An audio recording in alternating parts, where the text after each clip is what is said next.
하나님이여, 물밀듯 내 마음의 기쁨이 넘치도록 주께서 내게 오셨으나 사는 환경이 달라지고 직면하는 문제가 달라지고 그리고 주님과 동행하는 하나님 자녀의 권세를 잠시 망각할 때 우리는 언제나 염려와 근심과 두려움의 쓰나미에 삼켜버립니다. 새벽 기도와 함께 주님이 동행하시는 것을 알고 주 내 마음에 오신 것을 알고 하루 일과를 향하여 발걸음을 디뎠으나 주여 금방 집어삼켜버렸습니다. 하루 종일 평강을 누리기보다는 물에 빠진 베드로처럼 근심과 염려의 풍랑 속에서 허우적거리다 주님의 은혜로 또 이 자리에 나와왔습니다. 주여, 찬송을 불러보니 오늘 내가 빼앗겨 버린 것이 많습니다. 오 하나님, 이 예배를 드릴 때에 내 마음에 오신 주님을 다시 보게 하시며 하나님의 자녀된 나의 신분을 다시금 들여다보게 하시며 나와 함께 동행하기를 기뻐하시는 하나님의 얼굴을 보게 해 주시옵소서. 그리고 주여, 이 하루 삶을 통하여 잃어버린 것에 대하여 더 이상 연연하지 않게 해주시고 그럼에도 불구하고 지금 나를 변함없이 기쁨으로 삼으시는 주님을 보고 듣게 해 주시옵소서. 그래야 나 어느 곳에 있든지 나와 함께 하시는 주님으로 인하여 물밀듯 넘치는 기쁨으로 사는 그것이 다시금 회복이 되게 하셔서 가정에 돌아갈 때에는 물밀듯 넘치는 기쁨을 가지고 기쁨의 쓰나미를 가지고 가정으로 들어가게 해 주시옵소서.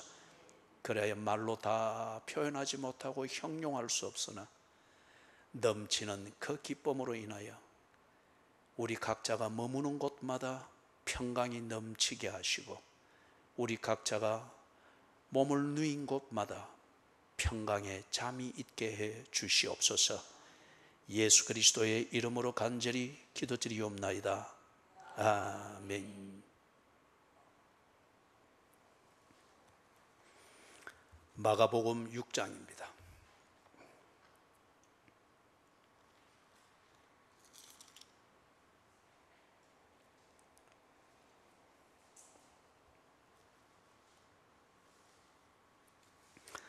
마가복음 6장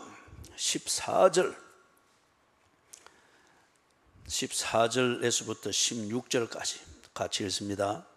이에 예수의 이름이 드러난지라 헤롯 왕이 듣고 이르되 이는 세례 요한이 죽은 자 가운데서 살아났도다. 그러므로 이런 능력이 그 속에서 일어나느니라 하고 어떤 이는 그가 엘리야라 하고 또 어떤 이는 그가 선지자니 옛 선지자 중의 하나와 같다 하되 헤롯은 듣고 이르되 내가 목벤 요한 그가 살아났다 하더라. 아멘. 자, 다 같이 고개를 드시고 저를 보세요. 지금 이제 이 순간부터 고개를 떨구면 반칙입니다. 김덕순 지사님, 김 지사님, 고개 드시길. 예 하면서도 할 것은 다 하네요. 고개 드시길. 예. 자, 이제 퀴즈입니다. 예. 이 오늘 읽은 요 본문 바로 앞에는 어떤 얘기가 나왔습니까? 고개는 들었는데 왜 눈은 이렇게 낮춰서 이렇게 그리 몸부림을 쳐요? 예.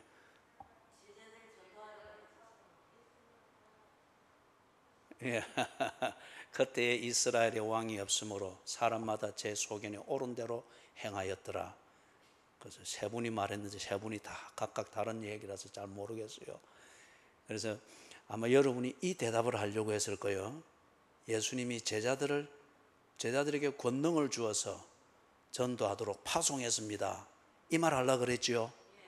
예, 제가 그래 얼마나 인자한 목사인지 몰라요. 그죠? 대답도 다 만들어주고 이제는 시선을 아무데나 둬도 돼요. 주무시지는 말고. 자, 그러면 이게 참 앞에서 7절에서부터 13절은 굉장히 힘 있는 내용이잖아요. 그죠? 예?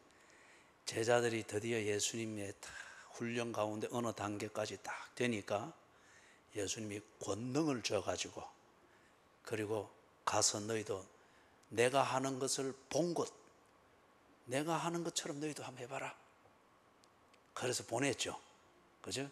보내니까 박희자 제자는 부엌에서 대통령을 하고, 그 다음에 김영숙 제자는 주례에서 때로 음이 안 맞는 알토를 하고 있고, 오늘 좀 빗나간 게 좀 있었어요. 예. 그죠? 거기도 또 김덕순 제자는 또 보내놓으니까 지 다니고 싶은 데만 다니면서 하라는 말은 안 하고 반은 땡가 묻고, 예? 평안하시길, 우리 교회 한번 와보시길. 그죠? 그런데 예수님이 권능을 주셔놓으니까 그 권능을 가지고 이 제자들이 하는 일에마다 예수님이 했던 그것이 나타나는 거예요. 그런데 지난주 수요일날 제가 강조했죠. 그 권능을 가지고 예수처럼 병을 고치고 예수처럼 귀신을 쫓아내고 예수처럼 설교를 하지만은 아직 이 제자들은 거듭나지는 않았습니다.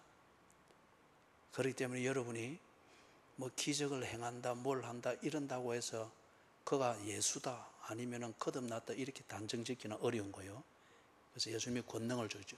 그래서 아주 이 신나고 힘 있는, 정말 예수님 따라다니는 보람이 있고, 그 다음에 예수를 따라다니고 예수를 믿을 만한 그런 충분한 이유가 될 만한 것이 딱 보인단 말이에요.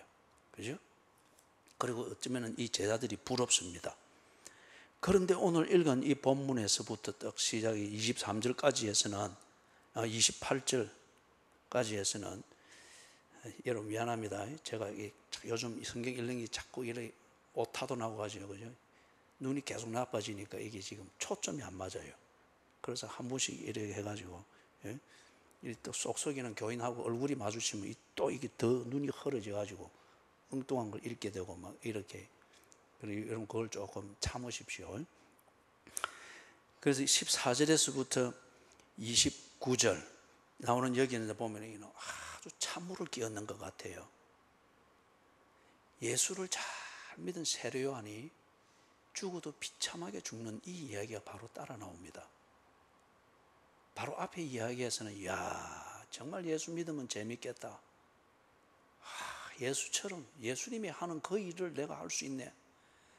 정말 예수를 믿는 게 뭔지는 모르지만은 예수를 따라다니고 그렇게 해볼 만 아주 신나는 거예요. 그런데 바로 이어서 나오는 얘기 14절에서부터 29절에서는 죽는 얘기를 합니다. 예수 따라다니다가 죽는 얘기를 그래 하는 거예요. 아이고 여러분들 눈 붙여서 정신이 바짝 차려지고 막 그러네요. 그죠? 예? 그 얘기인데 14절, 15절, 16절에서 지금 사건이 시작됩니다. 이에 예수의 이름이 드러난지라. 문장 구조상 여러분 제가 항상 문법 읽기를 강조하죠. 문법 읽기 다음에는 그 다음에 문맥 읽기. 그 문맥은 가까운 문맥을 읽고 그 다음에 먼 문맥을 통해서 또 이게 어떤 그 안에서 어떤 의미인가 살피려 했죠. 그죠? 그래서 문법적 읽기를 할 때는 문장을 구성하고 있는 단어나 그 다음에 문법 구조나 이걸 먼저 한번 이렇게 보는 게 중요해요. 그런데 볼 때 대명사의 주인공이 누군가를 찾는 것 아주 중요하죠. 그 다음에 접속사가 있을 때 부사는 이런 것을 그게 어떤 것을 연결하는지 이걸 찾는 게 기본적으로 아주 중요합니다. 그러면 거기 접속사는 뭡니까? 접속사는 앞에 있는 이야기하고 지금 하고자 하는 이야기를 연결시키는 겁니다. 뭐죠? 자, 우리 이쪽 분단 대답해 보십시다. 최 장로님 안 됐어요. 하필 들어오자마자 이 줄에 앉아가지고 바로 딱 지적을 당하네. 그럼 최강론을 빼놓고 3명은 다 대답을 했잖아요. 자, 이해되어 있죠, 그죠? 그럼 이게 당시 상황에서 이게 연결이 되는지 그거는 지금 관심을 가질 필요는 없어요. 지금 앞에 나오는 제자를 파송하는 이 이야기와 그 다음에 세례 요한이 죽은 이 이야기, 이게 두 개 지금 이게 연결이 되고 있는 겁니다. 그렇기 때문에 앞에 제가 이야기한 대로 앞에서 나온 7절부터 13절의 이 이야기는 굉장히 힘 있는 이야기고, 야, 예수 따라다니 볼만하다, 그걸 확 동기부여가 되도록 만드는 이야기인데, 이해하고 연결되는 그 뒤에 이야기는 보니까 아이고, 그렇게 해서는 안 되겠네, 정신 바짝 차려야 되겠네, 잘못하면 죽는다, 그죠? 죽는 줄도 모르고 죽는다, 이게 딱 생각하게 만드는 그거단 말이에요. 그래서 이에 어떤 일이 일어났습니까? 다른 말로 하면 앞에서 제자들이 나가서 이제 예수가 하신 것처럼 귀신을 쫓아내고 병을 고치고 전파했죠. 그런 결과 이에 어떤 일이 일어났어요?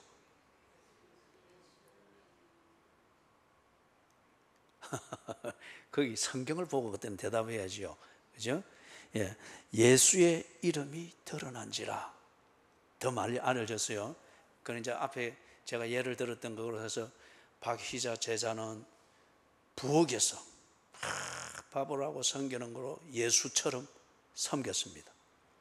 또 김영숙 제자는 음은 매끄럽지 않지만은 어떻게 된지 알토의 소리를 내서 예수를 믿는 기쁨을 나타내려고 했습니다. 김덕순 제자는 지 맘대로 해요. 예수님으로부터 들은 것도 다 안전하고 반만 하시길, 와보시길, 그렇게 하고 있는 거예요. 그런데 그걸 통해서 사람들이 어떤 면에서는 오해를 하기도 하고 어떤 면에서는 더 공감을 하기도 한데, 공통된 거는 뭐냐? 예수 믿으면 저래 뭔가 기쁨이 있는 모양이다, 저 아줌마 저래가 어찌 사는가 싶은데 그래도 내보다 더 평강을 잊고, 그러면 예수를 믿는 뭔가가 있긴 있는 모양이다. 예수의 이름이 드러난지라. 무슨 말인지 아시겠죠? 예? 그래서 이제 예수의 이름이 드러난지라 숨길 수가 없습니다. 자, 이게 이러면서 드러나게 되니까 여기 특별한 사람이 이 상황에 대하여서 어떻게 반응하는가, 그걸 소개를 하는데 그가 누군가 하면 헤롯 왕입니다. 자, 여러분이 신약 성경을 읽다 보면은 헤롯 왕이라는 이름이 나올 때 여러분이 그 흘러가던 이야기의 줄거리를 혼돈하고 헷갈릴 수가 있어요. 왜냐하면은 예수님이 태어날 무렵부터 헤롯 이름이 나오죠. 근데 나중에 저기 사도행전에 가도 헤롯이 나옵니다. 예? 그 다음에 이 중간에 예수님이 쭉 진행이 되어가는 이때도 헤롯이 나오는데, 가만히 보면은 예수님이 태어날 때에 그때의 통치자였던 헤롯 왕하고 뭔가 분위기가 달라요. 그럼 이게 뭔가 하면은, 이런 것은 이제 여러분이 통큰통독 성경 읽기 공부했죠. 거기에 보면은 그거 하면 이게 딱 그대로 다 나오잖아요. 그걸 하면은 성경 본문과 관련되어진 역사적 배경, 역사적 상황, 특별히 그렇게 표현하는 그 문화적 표현의 그 현장이 무언가, 그런 것을 알 수 있도록 기본적인 정보와 지식들을 제공을 하고 있죠. 여러분은 그 부분이 완전히 새롭게 되어버렸습니까? 응? 새롭게 하소서는 그런 의미가 아니에요. 응? 예. 그래서 여러분이 이건 이제 모르고는, 그럴 때는 이제 딱 책꽂이에 꼽아놨던 통큰통독 공부했던 걸 꺼내가지고 마가복음이 어떤지 요래 또 찾아보는 거예요. 그때 박희자 군사님은 누구 선물로 준 거 다시 뺏어와야 됩니다. 딱 뺏어와가지고 그건 항상 놔놓고, 그랬다 이럴 땐 좀 딱 펴보고, 그거 보면 분명히 이런 헤롯 대왕의 가문이 나옵니다.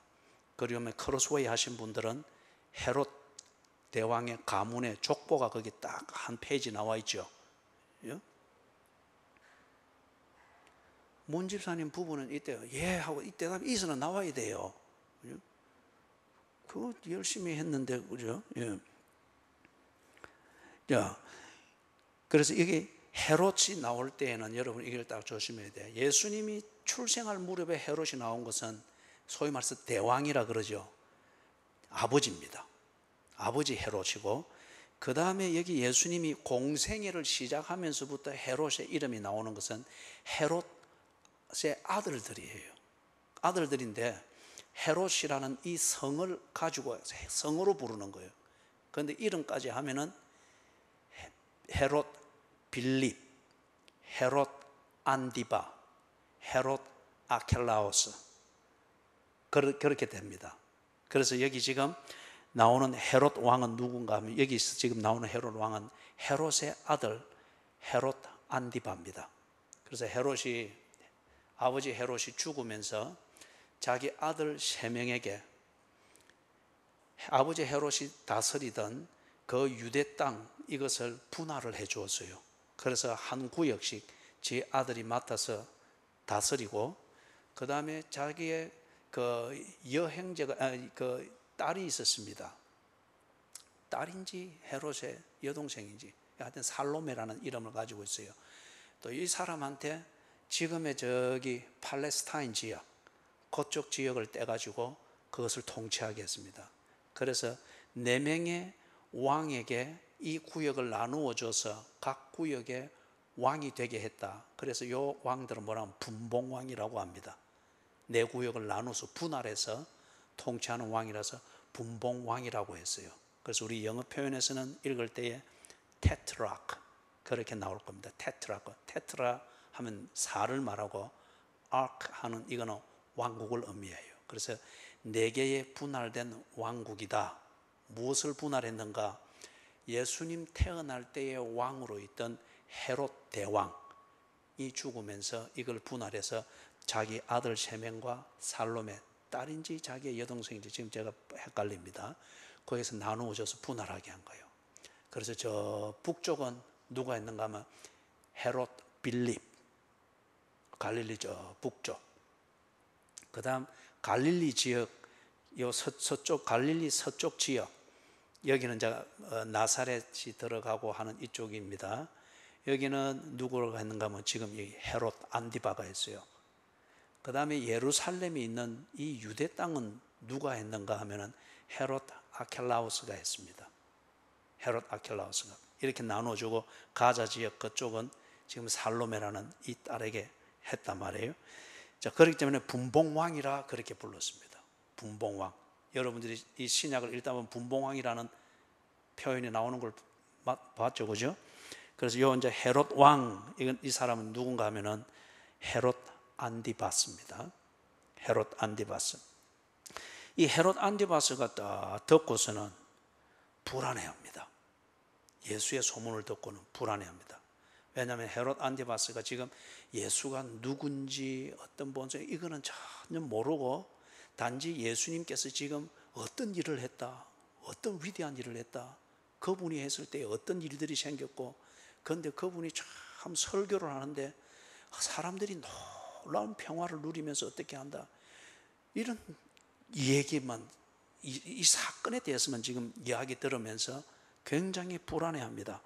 불안해하는 이유는 뭔가 보니까 14절 하반절에 이는, 즉 헤롯 안디바스가 그 뭡니까 불안해하는 그 내면을 거기 설명하는데, 세례 요한이 죽은 자 가운데서 살아났도다.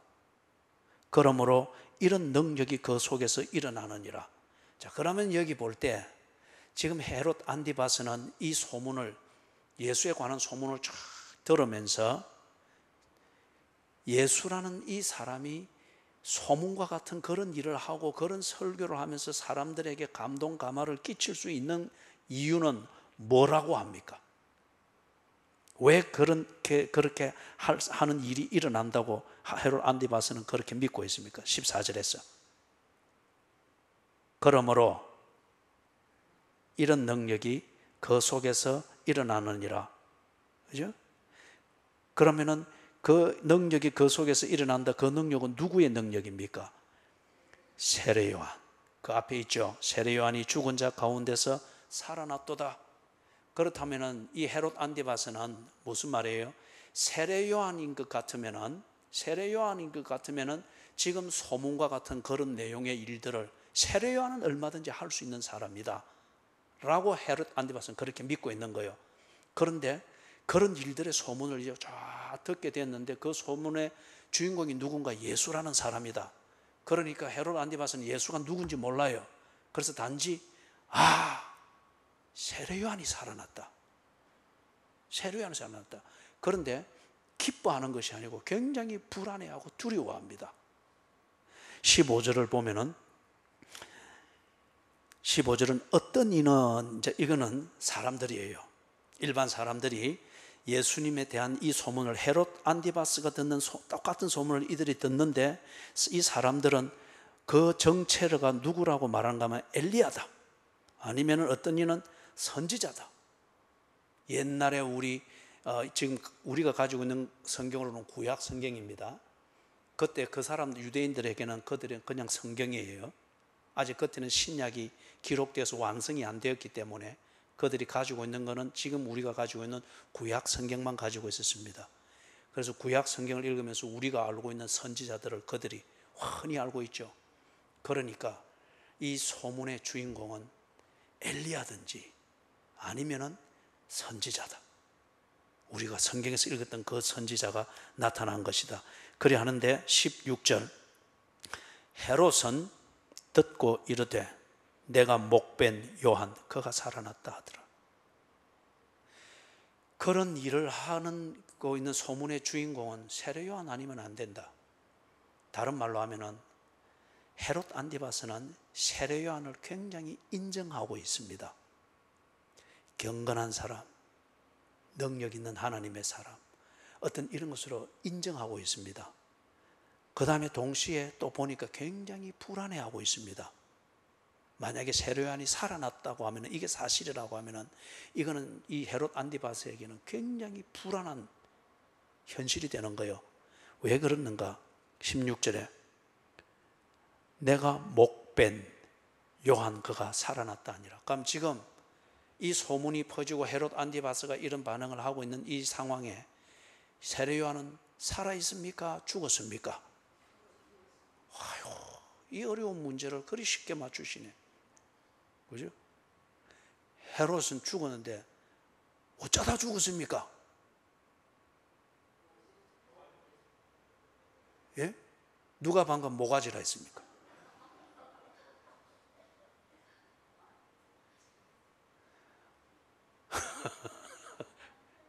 예. 그 때문에 이 설거자는 앞에서 정신을 바짝 차려야 돼요. 이런 험한 말이 나오면 단속해야 되고 막, 그죠? 예. 세례 요한이 목배임을 당해서 죽었죠. 일종의 참수행을 당해서 죽었습니다. 누가 죽였습니까? 헤롯이 죽였어요. 이 헤롯 안디바스의 명령으로 죽였단 말이에요. 그렇기 때문에 헤롯이 세례 요한을 아주 인정하고 내심 존경하고 한편 두려워했습니다. 그래서 부담이 됐죠. 반면에 그는 굉장히 지금 불안합니다. 현실적으로는 세례 요한이 살아났다면 큰일이잖아요. 자, 그 증거를 그 밑에 있는 걸 먼저 한번 보십시다. 20절 같이 읽습니다. 시작. 헤롯이 요한을 의롭고 거룩한 사람으로 알고 두려워하여 보호하며 또 그의 말을 들을 때에 크게 번민을 하면서도 달갑게 들음이르라.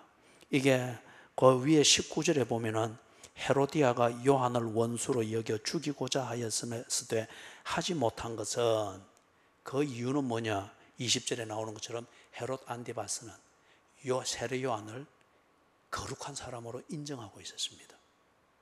반면에 정치적인 그 행로에서는 굉장히 부담되는 사람으로 아주 그래 이율배반적인 존재였습니다. 그러나 헤롯 안디바스가 세례 요한의 입을 막으려고 했지, 세례 요한을 거짓된 어떤 종교인으로 몰아가지고 죽여야 될 존재다 이렇게 여기지는 않았어요. 내심 인정하고 존경하고 두려워하고 있었습니다. 자, 그런데 왜 다시 이제 16절로 돌아가 가지고 왜 세례 요한이 자기가 죽인 왜 이 헤롯 안디바스가 자기가 죽인 세례 요한이 살아났다, 이것을 다 이 외에 달리 생각 못 하잖아요. 이 헤롯은 이게 왜 이 사람한테는 이렇게 불안이 되고 그 다음에 두려움이 되는지, 그 사연을 17절에서부터 29절 여기서 이야기를 합니다. 헤롯 안디바스가 왜 세례 요한을 죽였는지, 그리고 자기의 뜻이 아닌데 세례 요한을 죽인 거예요. 그렇기 때문에 자기는 이렇게 불안해하고 한편 두려워하는, 이렇게 된다는 그 사연을 17절에서부터 29절에 설명을 합니다. 그러면 17절부터 29절에 나오는 세례 요한이 죽는 이 상황을 설명하는 것은 지금 예수님께서 제자들을 파송하시고 그 뒤에 이어서 예수의 이름이 드러나는 것과 함께 사람들이 예수에 대해서 설왕설래하게 되는 이 상황에는 지금 세례 요한이 없습니다. 죽고 없어요. 단지 죽고 없는 세례 요한의 이 얘기를 헤롯 안디바스가 왜 이렇게 불안해하는지 그걸 이해하도록 하기 위하여서 지금 세례 요한이 죽게 된 그 사연을 다시 복기하는 겁니다. 구조를 이해하셨죠? 그죠? 자, 그러면은 그걸 오늘 좀 살펴봅니다. 17절에서부터 우리 오래간만에 수요 예배를 정상적으로 이렇게 모여서 회중을 예배를 하는데 오늘 좀 오래 해야 안 되겠습니까? 그죠? 한 2시간 같이 앉아 있다가 하면 얼마나 슬프겠어요. 그죠? 여러분을 슬픔으로 돌려보낼 수는 없잖아요. 우리 이현주 지사님도 그렇죠? 그 먼 시골 벽지 산골에서 왔는데, 그죠? 예. 그러니까 핸드폰도 끄시고 다 안심하고, 예. 신집사님 앞으로 이래 엎어져 있으면 오늘 밤 못 셉니다. 아예 편안하게 그래 앉아 있어. 예. 자, 17절에서부터 17절, 18절 같이 읽습니다. 전에 헤롯이 자기가 동생 빌립의 아내 헤로디아에게 장가든 고로 이 여자를 위하여 사람을 보내어 요한을 잡아 옥에 가두었으니 이는 요한이 헤롯에게 말하되 동생의 아내를 취한 것이 옳지 않다 하였습니다. 아하, 여기에 문제가 있습니다. 자, 첫 번째 배경을 생각할 때 주로 여러분들이 마태복음, 누가복음, 요한복음 이걸 볼 때 세례 요한이 활동하고 거주하던 지역 하면 어느 지역이 딱 생각이 납니까?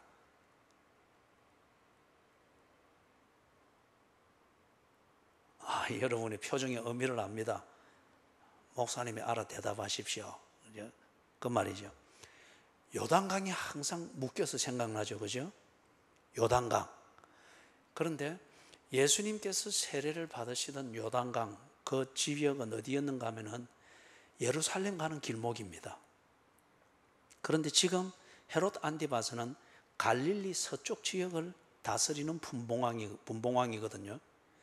그런데 이 헤롯 안디바스가 그 위쪽 지방 갈릴리 북쪽 지방을 할당받아서 다스리는 분봉왕 자기 동생 헤롯 빌립의 아내 헤로디아였습니다. 그런데 동생이 죽은 것도 아니에요. 헤롯 안디바스가 어떻게 했는지 헤로디아를 데려와서 지 아내로 삼았습니다.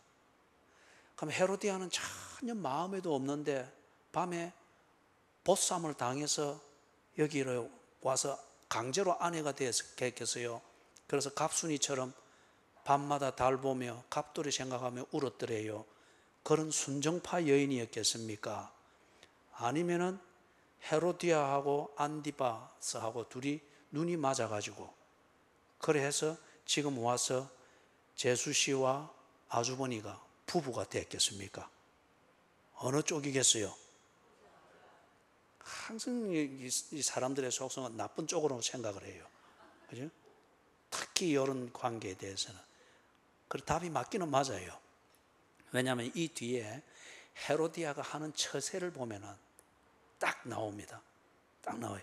자, 그러면 먼저 이래서 이 헤롯 안티바스가 자기 동생 빌립의 아내였던 제수씨를 싹 꼬셔가 둘이 눈이 맞아가지고 부부가 된 거예요.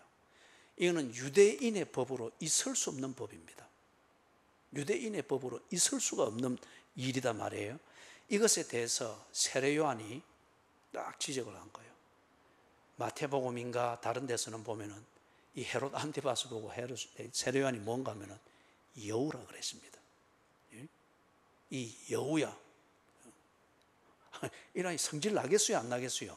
그 말이 옳고 틀리고를 따지기 전에, 그죠? 근데 여기서는 좀 점잖게 써놨어요. 그 내용을 써놨죠. 요한이 헤롯에게 말하되 동생의 아내를 취한 것이 옳지 않다 했습니다. 미망인의 상태가 아니고 빌립이 살아 있습니다. 그렇게 해서 취했단 말이에요. 세례 요한이 이것을 지적할 때 갈릴리 쪽에 올라가 가지고 헤롯 안티바스에게 들으라는 듯이 이렇게 했는지, 세례 요한의 사역을 하는 주된 지역이었던 남쪽 지역인 그 요단강 주변 그 지역에서 그가 사람들에게 설교하고 가르친 이게 전에 있어서 헤롯 안티바스에게 들어갔는지 I don't know. 그것은 모르겠습니다. 그러나 분명히 지금 전달됐습니다. 헤롯 안티바스가 이걸 듣고, 헤롯 안티바스는 이걸 수긍했습니다. 벼룩도 낯짝이 있지, 그죠? 거기다가 지금 유대 땅의 북쪽 지역을 다스리는데 유대인의 율법과 그들의 규범을 비춰볼 때 절대 있을 수 없는 이 일을 버젓이 하면서 그 백성들을 제대로 다스릴 것이다. 지금 자기 아버지 헤롯 대왕이 죽으면서 지역을 분할해 주어서 왕으로 세웠지만은 그들이 분봉왕의 권위를 가지고서 분봉왕 노릇을 하려면은 최종적으로 누구의 인정이 있어야 됩니까?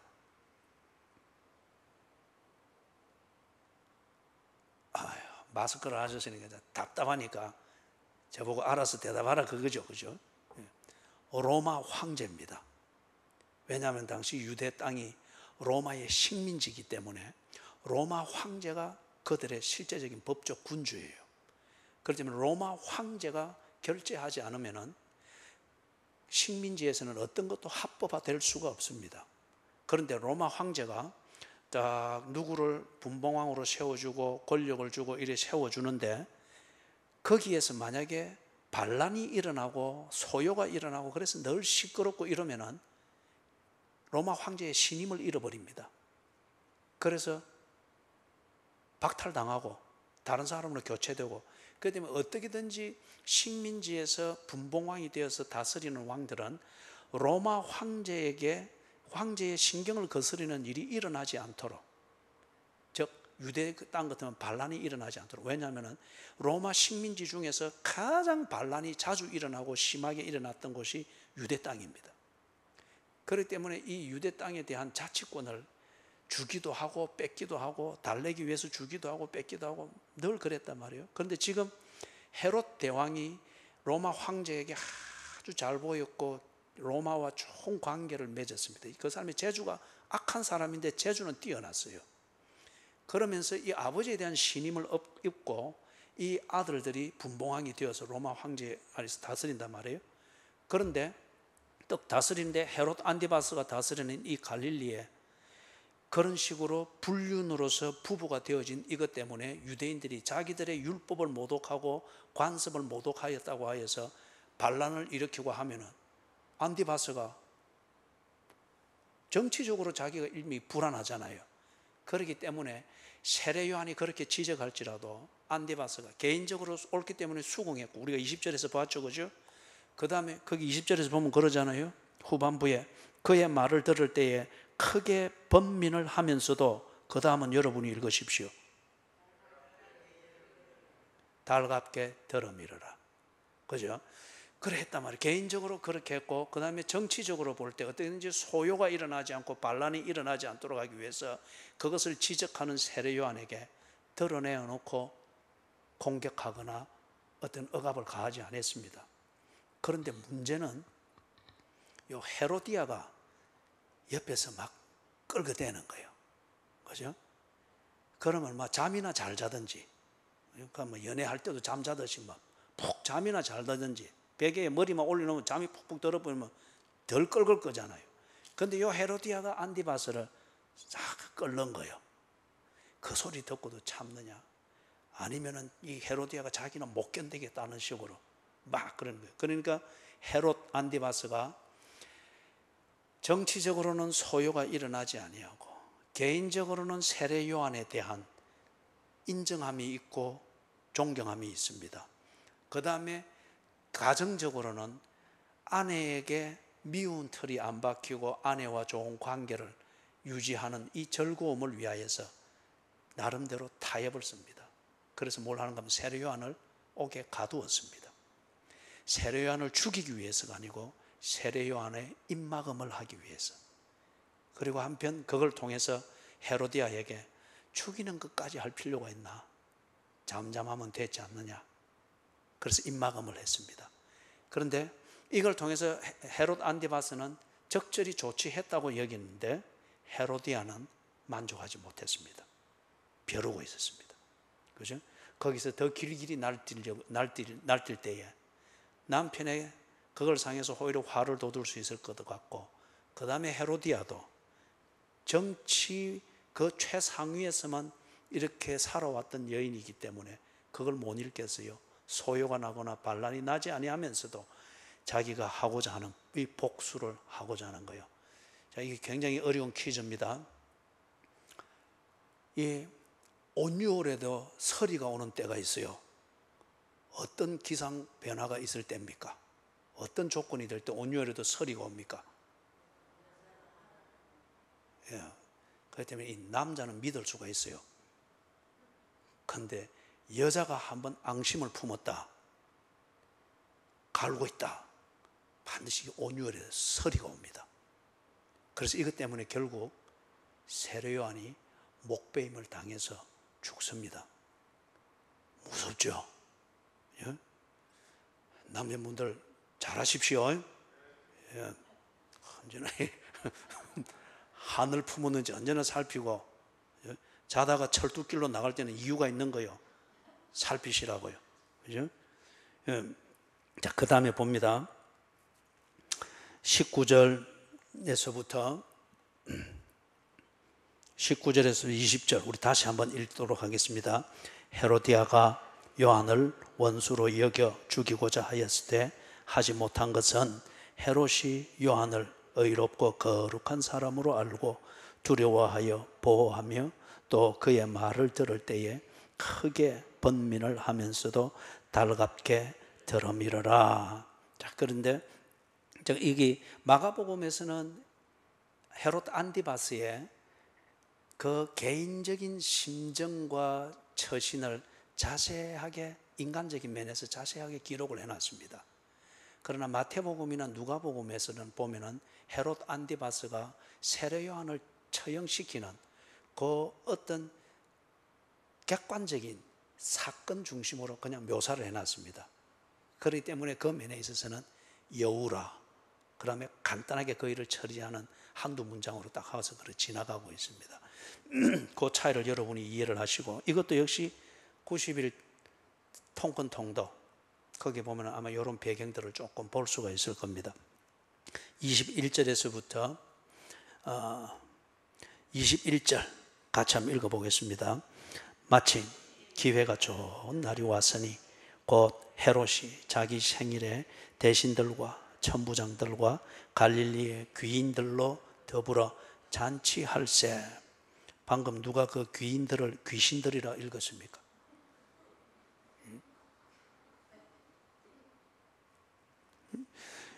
자, 그러면은 여기 또 이제 퀴즈예요. 21절에 마침 기회가 좋은 날이 왔으니, 지금 이게 누구에게 좋은 기회입니까?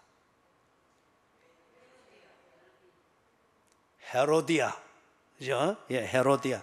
그 위에 그러면은 이제 성경을 딱 읽을 때 이런 게 딱딱 되면은 그 위에 헤로디아 있죠. 19절에 그 헤로디아에서부터 마침 기회가 좋은 날이 왔으니 하는 여기 줄을 끌고 화살표로 쫙 연결을 해놔야 되겠죠. 그죠? 성경을 싹 깨끗하게 보관을 하는 분들은 제가 그 계획을 알고 있어요. 나중에 중고 서점에 요거 딱 팔라고 그래요. 줄 거었어요. 자, 그래서 이게 지금 헤롯은 세례 요한에 대해서 정리되었습니다. 그러나 헤로디아는 한을 품고 있습니다. 적의 감히, 그죠? 사람들은 결코 자기가 한 일에 대한 잘못을 기억하지 않습니다. 그러나 나를 잘못했다고 지적하는 그 사람과 그 말을 기억하고 있습니다. 예? 예. 자, 그래서 딱 그 한을 풀 수 있는 그 관점에서 보니 좋은 기회가 왔다는 거예요. 좋은 기회가 왔다는 거예요. 어떤 때인가 헤롯이 생일입니다. 그리고 그쪽 지역의 분봉왕이니까 당연히 귀빈들을 초대해가지고 왕의 위신을 세우는 잔치를 하겠죠. 자, 그 다음에 봅니다. 22절에서 23절 같이 읽습니다. 헤로디아의 딸이 친히 들어와 춤을 추어 헤롯과 그와 함께 앉은 자들을 기쁘게 한지라. 왕이 그 소녀에게 이르되 무엇이든지 네가 원하는 것을 내게 구하라 내가 주리라 하고 또 맹세하기를 무엇이든지 네가 내게 구하면 내 나라의 절반까지라도 주리라 하거늘. 고까지. 자, 이제 이게 사건이 이 좋은 기회가 정말 이 또 그 뭐 금상첨화처럼 탁탁 맞아 들어가는 거예요. 요나가 지 생각을 딱 정리했을 때 생각도 이게 쫙 하나님이 주신 지혜라 여길 정도로 반짝하면서 들어왔잖아요. 그죠? 그리고 딱 가니까 이게 정말 하나님의 뜻이라 싶을 정도로 배가 딱 준비되어 있는 거예요. 니느웨 쪽으로 가는 배가 아니고 지 가고 싶은 대로 갈 수 있는 배가 딱 준비된 거예요. 그리고 또 딱 타니까 지 혼자 편안하게 누울 수 있는 배 밑창이 딱 비어 있는 거예요. 거기다가 또 쫙 다리 뻗고 누우니까 지 사이즈에 딱 맞는 거예요. 맨 마지막에 한 말은 내 말입니다. 지 사이즈에 딱 맞는. 여러분, 이게 참 이 마귀의 올무에 걸릴 때에 내 마귀다, 지금 네가 하고 있는 것은 마귀하고 절대 이리 생각하지 못하도록 만듭니다. 그게 정답이고 그게 뜻인 것처럼 딱 여기도록 만듭니다. 여러분, 지금까지 살아오면서 큰 시험 당하고 어려움 겪고 한 적들이 많았죠. 그죠? 그런데 그때마다 여러분을 어렵게 만드는 그게 시련일 수도 있고, 어떤 어려움은 마귀의 장난 때문에 그럴 수가 있습니다. 자, 마귀의 장난 때문에 그럴 경우도 분명히 있었을 거예요. 그럴 때에 마귀가 불탁 나고 상관이 팍 나고 벌교 주묵처럼 주묵이 이만한 거 가지고, 그죠? 그래 마귀가 왔던 걸 본 사람 손 한번 들어보이소. 그런데 어떻게 쫓아내고 이겼어요? 성경에 보면은 마귀가 올 때 하면 어떤가 하면은 천사보다도 더 천사처럼 보이도록 온다고 했습니다. 그걸 어떻게 표현해 놨습니까? 광명의 천사로 온다. 그죠? 마귀가 와서 이래서 꼬드길 때는 성경의 진리보다 더 진리처럼 여겨지도록 그렇게 합니다. 그것 때문에 홀빵 넘어갔던 사람이 누굽니까? 대답 좀 부드럽게 하이소. 싸우듯이 하지 마시고. 그죠? 예. 하와, 그죠? 사탄이 와가지고 정말 하나님의 말씀보다 더 위로가 되도록 딱 말을 했잖아요. 그죠? 안 죽는다. 안 죽는다. 하나님은 말씀할 때 어땠습니까? 죽는다. 근데 사탄은 안 죽는다. 그래서 이 헤로디아의 이 일을 마가가 설명을 하면서 21절에 그래 의미심장하게 표현한 게 마침 기회가 좋은 날이 왔으니, 참 좋은 기회가 됐던 것은 그 사연을 풀어가는데 이렇게 딱딱딱 헤로디아에게 있어서는 딱딱 맞아 들어갔던 거예요. 딱딱 맞아 들어. 그래서 다른 딸이 있는데 22절에 보니까 헤로디아의 딸이 친히 들어와. 그러면 이 딸의 이름을 살로메라고 그렇게 알고 있습니다. 그러면 살로메라는 이름이 많이 나와요. 우리나라 같으면은 아주 우리 부모님 세대 때는 아주 흔한 이름이 순자, 덕자, 그죠? 자자가 많이 들어갔잖아요, 그죠? 일본식 그 영향을 받아가지고 남자 같은 철수 이런 게 많잖아요. 지금 예수님 당시에 이 유대 사회에 여자 이름 중에 마리아가 참 많았고, 그 다음에 살로메라는 이름도 많았어요. 남자 이름에는 예수라는 이름이 참 많았습니다. 그렇기 때문에 예수라는 이름, 그것과 또 비슷한 게 호세아, 여호수아, 다 같은 뿌리의 이름이에요. 참 흔한 이름이었습니다. 왜냐하면 그 의미가 좋기 때문에 막 부모들이 뭔가 기대하는 마음으로 아들들의 이름을 그리 지었던 거예요. 그런데 여기 살로메라는 이름이 아까 분봉왕 중에 하나로서도 나왔지만 여기는 다른 이름으로 헤로디아의 딸의 이름이 살로메였어요. 자, 그런데 여기서 왜 헤로디아의 딸이라고 할까요? 헤롯의 딸이라고 하지 아니하고. 예. 자, 이쪽 분단 말고 제일 가해 분단, 저기 지금 100명이 앉았는데 왜 헤로디아의 딸이라고 할까요?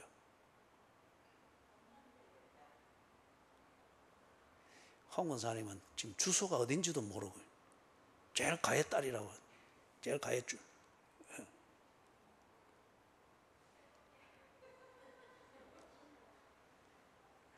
예.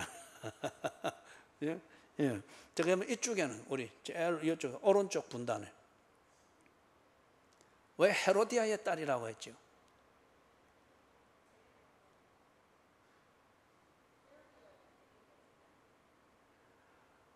화는 내지 마시고. 요 두 분단은 지금 답을 알거든요. 그렇기 때문에 내가 안 물어보는 거예요. 예? 예. 자, 왜 헤로디아의 딸이라고 했는가 하면은 양쪽에서 대답을 했던 것처럼 헤로디아 이 딸은 누구 사이에서 났어요? 헤로디아와 그 전 남편인 헤롯 빌립 사이에서 났어요. 그러면 지금 헤로디아의 현재 남편인 헤롯 안티바스는 이 딸에게는 누굽니까? 계부입니다. 계부예요. 자, 그렇기 때문에 계부기 때문에 나쁘다 이 말을 하는 것이 아니고 지금 마가가 이것을 구별해서 쓰는 겁니다. 그죠? 아버지의 딸이라는 이 흔한 이 표현으로 소개를 하지 않고 딱 집어서 헤로디아의 딸이라. 이들의 부부 관계가 그런 사연이 있다고 하는 것을 드러내고 있는 거죠. 그렇게 하면서 딱 춤을 추는데 아마 춤을 아주 잘 춘 것 같습니다.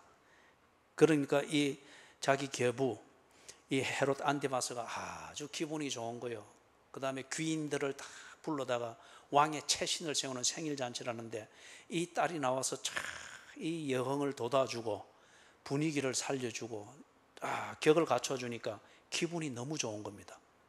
지 체면도 쫙 서고 아주 좋은 거예요. 왜냐하면 초청받아 온 이 귀인들이 다 좋아하니까. 그죠? 그러니 기분이 아주 좋아가지고 선심을 씁니다. 네가 원하는 것을 내게 구하라. 내가 주리라. 그것까지 하면 되는데 23절에 또 맹세하기를 무엇이든지 네가 내게 구하면 내 나라의 절반까지라도 주리라 하거늘. 그죠? 이런 뻥 치면서 와가지고 딸 주십시오 머리 뒤미는 총각이 오면은 바로 걷어차 버려야 됩니다. 예? 김병장, 이런 뻥을 고지 믿고 따라오는 여자가 있으면 그 여자친구는 다시 재고해야 된다. 이제 이 지금 지 감정이 추스러지지 않는 거예요. 그죠? 자, 그 다음에 읽어봅니다. 24절 같이 읽습니다. 그가 나가서 그 어머니에게 말하되 내가 무엇을 구하리까? 그 어머니가 이르되 세례 요한의 머리를 구하라 하니. 그래서 여러분, 세상의 부모들은 자녀들에게 있어서 하나님의 존재와 하나님과 인간의 관계를 생각하게 하고 그 관계에서 어떻게 처신해야 되는가, 그 다음에 그 관계에서 기대할 수 있는 은혜가 무엇인가를 배우게 하는 관계입니다. 그렇기 때문에 이 세상에서 부모와 자식 간의 관계처럼 정말 소중한 관계는 없습니다. 이 관계가 바로 딱 되고 이 관계에서 바른 교제를 배우고 효도받고 하는 걸 통해서 사람은 하나님을 배웁니다. 그렇기 때문에 십계명에서 네 부모를 공경하라 하는 그 공경이라는 단어가 사람이 하나님을 예배할 때 그때 하나님에 대한 태도를 나타내는 때 쓰는 단어이기도 합니다. 그렇죠? 그러나 그런 기능이 있고 효과는 있으나 부모가 완전할 수는 없습니다. 언제나 인간이라고 하는 이 실체를 부모 자신도 인정하고 있어야 되고 자녀도 인정하고 있어야 됩니다. 그렇기 때문에 부모는 공경해야 될 대상이지 부모는 내가 신앙해야 될 대상이 아닙니다. 자녀는 내가 희생적 사랑으로 돌보는 그 사랑을 베풀어야 될 이웃이지 자녀는 내가 신앙해야 될 대상이 아닙니다. 부모와 자녀의 관계는 그 어떤 것으로도 비교할 수 없고 그 어떤 것에 의해서도 희생될 수 없는 가장 소중한 것이지만은 그러나 이 부모와 자녀의 관계에 대한 이 선을 넘는 신앙하는 대상으로 이렇게 맹목적으로 사랑하고 맹목적으로 효도하는 이것 때문에 오히려 이 관계 때문에 사람들이 하나님을 보지를 못합니다. 그리고 하나님의 뜻을 깨닫지를 못합니다. 그것에 대한 제도적인 그 증거가 얘가 뭐죠? 유교 사상이잖아요. 유교에서 말하는 효 사상은 굉장히 강력하고 감동적인 것 같으나 실체를 떨어다 보면 참 막연합니다. 참 막연합니다. 그죠? 그런데 그것 때문에 부모를 주시고 자녀를 주시고 이 관계를 통해서 인간을 알게 하고자 하는 창조주를 보지 못하잖아요. 유교의 이 효 사상에 갇혀가지고. 그렇기 때문에 지금 여기서 24절에서 그 모순이 그대로 드러납니다. 이 어머니가 이 딸을 보다 더 각별히 사랑했겠죠. 그죠?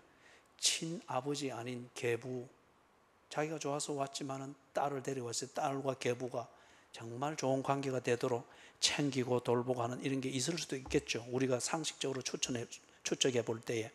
그리고 이 딸아이도 어머니를 의지하는 것이 참 많겠죠.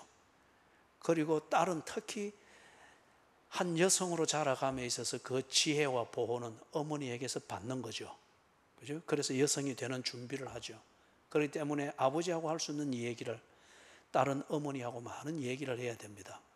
그리고 그게 참 당연하고요. 그런데 그 어머니가 하나님은 아닙니다. 그래서 요한 웨슬레의 어머니 같은 경우 아이를 19명을 낳았단 말이에요. 그 중에 한 명이 요한 웨슬레인데 이 19명을 키우면서 9명인가는 먼저 죽었어요. 자라는 과정에서. 그럼에도 불구하고 이런 위대한 인물과 더불어서 이 10명의 아이를 키워내는 것은 그 어머니의 나름대로 거기서 나오는 지혜와 능력과 어떤 이런 것 때문에가 아니고 그 어머니의 전기를, 수잔나의 전기를 읽어보면 그분은 항상 기도하는 사람이었습니다. 항상 성경을 읽으며 하나님께 뜻을 묻는 사람이었습니다. 그래서 한날은 요한 웨슬레가 어린 요한 웨슬레가 어머니에게 질문을 한 거예요. 어머니, 죄가 뭐예요? 죄 말하는데 죄가 무엇입니까? 어린 요한 웨슬레가 물었을 때 그 어머니가 이런저런 말로 설득하려고 하지 아니하고, 그죠? 설득할 그분의 대답은 아주 단순했습니다. 성경을 읽으면서 그리고 기도하고 하면서 정리되고 그 정리된 대로 당신이 살아가는 그 원리대로. 그죠? 죄는 하나님께 불손한 것, 하나님을 어기는 것, 그게 죄란다. 그 대답은 어린 요한 웨슬레에게 대답으로 충분했습니다. 그리고 이 요한 웨슬레가 자라면서 본인이 직접 성경을 읽고 옥스포드 대학에서 원어로 된 성경을 읽으며 성경 공부하고 그리고 하면서 설교하고 그러는 가운데 어릴 때에 충분한 대답이 되었던 어머니의 그 대답이 품고 있는 성경적 의미를 풍성하게 깨달으면서 수많은 사람들한테 설교와 성경 공부와 글을 통해서 증거했잖아요. 그죠? 그래서 그분이 있을 때에 그 뭡니까? 부흥기, 영국의 부흥기, 그죠? 그게 일어났던 겁니다. 그런데 이 어머니가 지금 살로메의 어머니 같은 경우는 자신의 경륜과 그 다음에 이 딸에게 주는 그 코칭하는 지혜는 무엇에서 나왔습니까? 세례 요한에 대해서 한을 품고 있는 한에서 나온 거예요. 이 한을 풀기에 가장 적절한 방식이 뭔가? 그게 지금 자기 딸에게 줄 수 있는 이 어머니의 지혜의 근거가 되는 것의 전부였습니다. 그렇기 때문에 여러분, 어머니가 아이한테 젖을 먹을 때에 어떤 음식을 먹는지 어떤 약품을 먹는지 대단히 중요하잖아요. 왜냐하면 젖을 통해서 그대로 들어가니까. 그죠?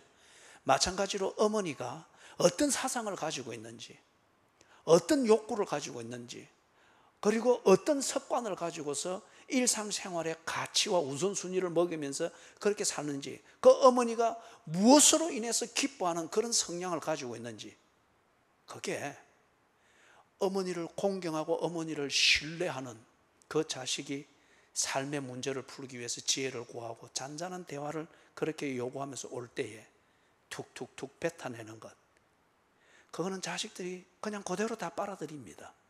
그죠? 그렇기 때문에 도둑놈 밑에서 도둑놈 크고 사기꾼 밑에 사기꾼 크고 헤로디아 밑에 헤로디아 같은 딸이 크는 거죠. 그죠? 여러분, 오늘 여기까지만 하도록 하십시다. 여기까지만 하는데 이 마지막에 했던 이 부분, 그 어머니에게 말하되 내가 무엇을 구하리까? 그 어머니에게 말하되 내가 무엇을 구하리까? 우리의 자녀들은 어머니에게 또는 아버지에게, 아버지이기 때문에, 어머니이기 때문에 물어옵니다. 왜냐하면 우리 자식들은 내가 주는 그것으로서 자라가고 있고 새로운 세계를 참, 이 풍선을 불면 풍선이 커지잖아요. 이 의미는 무슨 말이에요? 이 조그마한 풍선이 세상을 접촉하는 면이 갈수록 넓어진다는 겁니다. 그죠? 그것처럼 우리의 자식들이 우리가 주는 양육을 통해서 자라가니까 몸도 커지는 반면에 사고방식이 점점 커지고 세상을, 경험들을 자꾸 새로운 것을 하게 되니까 혼돈이 오는 거예요. 그런 면에서 지 세계를 자꾸 만들어 가려고 하는 이 욕구가 있습니다. 당연히 그래 해야죠. 그럴 때에 가장 일차적인 선생님, 가장 신뢰하는 선생님, 가장 의지하는 그 기둥은 누굽니까? 자기 배우자를 찾기 전까지는 부모입니다. 그죠? 20대 지나면서 자기 친구를 찾고 그 다음 자기 진정한 친구인 자기 배우자를 찾기까지는 부모를 의지합니다. 그럴 때에 지금 부모된 내가 어떤 사상을 가지고 있는지, 어떤 행복론을 가지고 있는지, 나는 어떤 것을 가치 있게 여기면서 오늘 내 삶을 이렇게 살고 있는지 살펴야 됩니다. 만약에 여러분이 지금 아기를 뵀다, 제가 다 마술을 부려가지고 여러분들을 전부 다 20세로 돌아가게 했다, 막 결혼했다, 그죠? 그것도 신혼에 절대 잠 안 자고 설레임으로 기다릴 수 있는 체질을 가진 신세대국으로 돌아가게 했다. 그래서 아이를 가졌다. 아, 이거 기쁘잖아요? 하나도 안 기쁘네. 그럴 때 여러분이 감기에 끼가 있대서 감기약을 먹겠어요? 그죠? 그 다음에 여러분의 몸을 관리하기 위해서 먹던 보조식품들 이런 것들 막 생각 없이 여러분만을 생각해서 먹겠어요? 아니잖아요. 태중에 있는 아이를 생각해서 가리고 생각하고 그래 하잖아요. 그죠? 어머니에게 말하되 내가 무엇을 구하리이까? 이 구조 속에서 우리가 살고 있습니다. 부모된 자는 내가 인정하든 인정하지 않든 이 책임 구조 안에서 내가 지금 살아가고 있습니다. 그리고 이 책임을 제대로 하는 것이 부모된 나로서 내 인생을 책임 있게 사는 겁니다. 그죠? 내가 무엇을 하여야 하리까? 자식들이 물을 때에 생각 없이 던지는 말이 되지 않도록 준비된 부모가 되길 바랍니다. 그리고 내가 던지는 말을 통해서 전달되어지고 섬유되어지는 사상과 어떤 주입이 내 자식에게 정말 바른 판단을 하는 지혜가 될지 안 될지 한 번 더 생각할 수 있는 신중한 부모가 되기를 바랍니다. 그리고 부모된 우리가 언제나 내가 무엇을 하여야 하리까 물어오는 자식이 있는 이상 내가 무엇을 먹고 있는지, 내가 어떤 생각을 하고 있는지, 내가 어떤 환경에서 살고 있는지 자기의 삶을 살펴야 할 것입니다. 예를 들어 기도하고 있습니까? 여러분은 성경을 어떻게 읽고 있습니까? 그리고 여러분은 성경을 통해서 하나님과 어떻게 교제를 하고 있습니까? 여러분 마음에는 무엇으로 채워져 있습니까? 그게 내가 무엇을 하여야 하리까 묻는 자식에게 여러분이 주게 되는 것일 것입니다. 경건의 생활을 잘 하도록 하십시오. 하나님과 먼저 하나님께 여러분이 묻는 하나님의 자녀가 되십시오. 하나님, 내가 무엇을 하여야 하리까? 하나님이 주실 것입니다. 그걸 담고 있다가 내 자식이 나에게 무엇을 하여야 하리까 물을 때 그걸 주도록 하십시오. 그죠? 그러면은 예수님께서 우리에게 가르치시고 하나님이 모세를 통해서 주신 것처럼 천대에 이르도록 복을 받으리라. 그 통로를 만드는 부모가 되겠죠. 우리 이 부분에 대해서는 다음 주 수요일 또 우리 계속해서 살펴보도록 하겠습니다.